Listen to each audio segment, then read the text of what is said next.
Well, hi, I'm Ryan Flaherty with Emerson Independent Video, and today I'm speaking with Academy Award-nominated directors Julie Cohen and Betsy West about their upcoming film, Julia.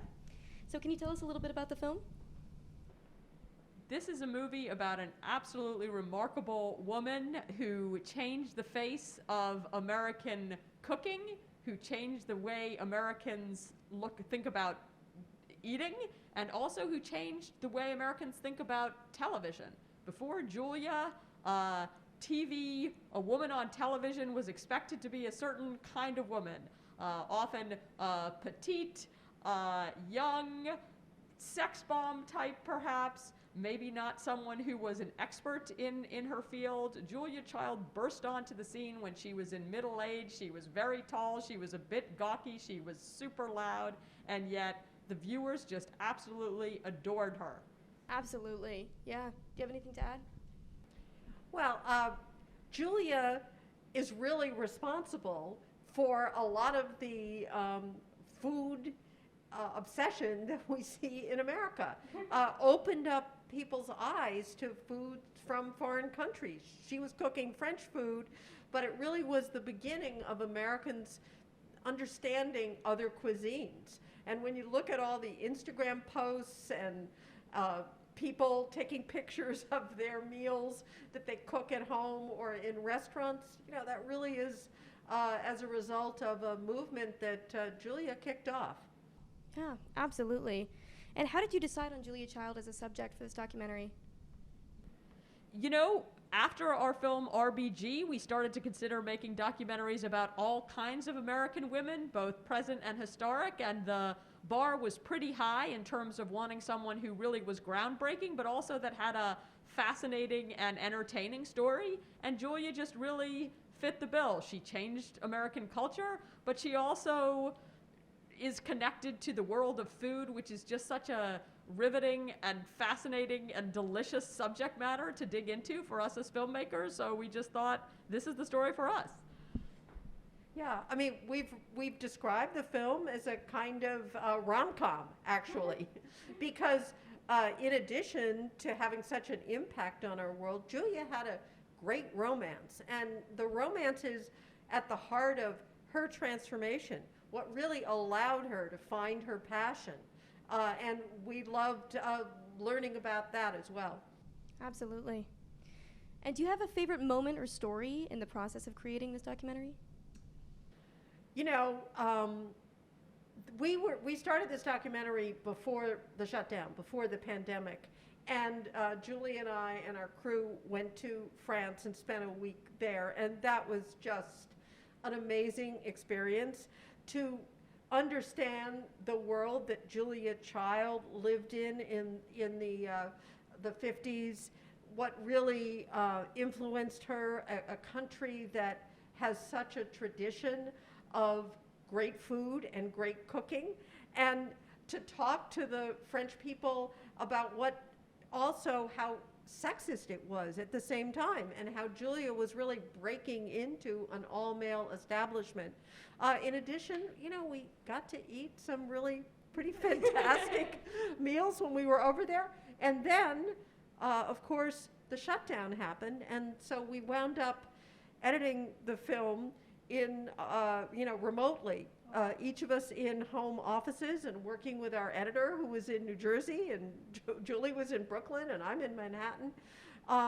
It was just such a joy to be concentrating on this fantastic subject matter and this wonderful, engaging person at a time, you know, that was really difficult for a lot of people. So I think overall, we felt very lucky to be able to make this film. Absolutely. And I think food became, you know, sort of a connecting factor during quarantine. People started cooking in their homes. I feel like this is just the perfect time for a film like this.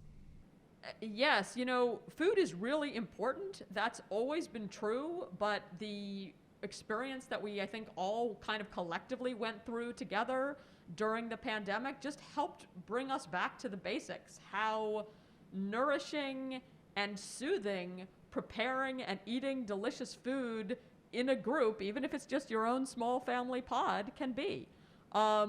Julia's recipes really held a certain magnetism during this period, and we started just as we were in the mode of like editing these incredible sequences with Julia's film so beautifully prepared and shot. You know, people were at home cooking this food and tweeting about it, so we were certainly aware of that increased love going on. Yeah, absolutely. Do you have a favorite dish of Julia's? I have to ask. Well, I love watching the pear tart being created in our film. It's a complicated recipe, and our food stylist, Susan Spungen, did an amazing job doing it. I have yet to attempt the pear tart, but I have been making the salad niçoise quite a bit. I've added it to the regular repertoire. Yeah, I mean, it's hard to get away from that pear tart. When we were filming the food scenes were filmed actually both in New York and in Paris, two different kinds of cinematography that we then put together in the edit room. But coming home from the pear tart food shoot, Susan, the food stylist, actually had a full like Ziploc bag, which was just the pears poached in the red wine syrup, which I brought home to my husband, and we ate for days. And like, I still, like, even as I'm talking about it, I'm kind of drooling underneath my mask because I can remember how delicious it tasted. Yeah, absolutely. And to switch gears a little bit, what do you think young women can take away from this film? You do have a very feminist theme in your documentaries so far, and what do you hope for them to take away from it? You know, I think there's all kinds of important messages for young women in Julia Child's story. I mean, one is the importance of passion and persistence in her work, not only talent, but also just sticking with it even when it seemed like the world didn't care. And the other is that one can have a feminist love story. There is a way to find a partner who is both loving but truly supportive of one's own ambitions and careers. Yeah, I think younger women can be heartened by the fact that Julia really didn't have the success that she had until she was in her early 50s. And I guess older women should be encouraged by that as well. We certainly were.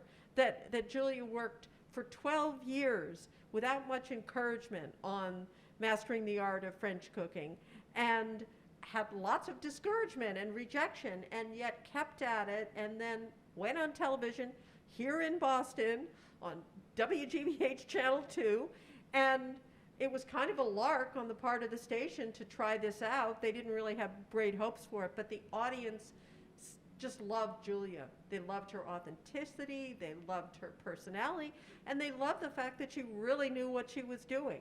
So I think it's pretty empowering for women in general just to see this example and keep at it, whatever it might be for you. Absolutely. And my final question is, EIV is all about teaching Emerson students about film and about the process and how to get into the industry. Do you have any advice for young women that want to enter entertainment? The passion and persistence thing, I think, is strong advice, a sort of a Julia Child approach to entering the industry. Another piece of advice that we often give is it's good to develop some understanding of the world and some expertise outside of communications and filmmaking. People who go into work within the film industry with some understanding of whether it's law or business or science. I think that's why it's good to have a very well-rounded liberal arts education where you're not just all about film, but also understanding the world. I totally agree that you should have a good sense of history and politics, just how the world works, so that when you're going out and you're confronted with some story that you're just not at sea. You need to be well educated, and also really work on writing. I mean, I know that people spend a lot of time learning the technology, and the technology is tough to master and it's very important, but I also think that writing is at the heart of so many jobs, and you will be called upon to do things, whether or not you're working in television or who knows, whatever it is, you'll be asked to write. It's important to be able to do that. Absolutely. Well, thank you guys so much for sitting down with me today. This has been Emerson Independent Video, and thank you for watching.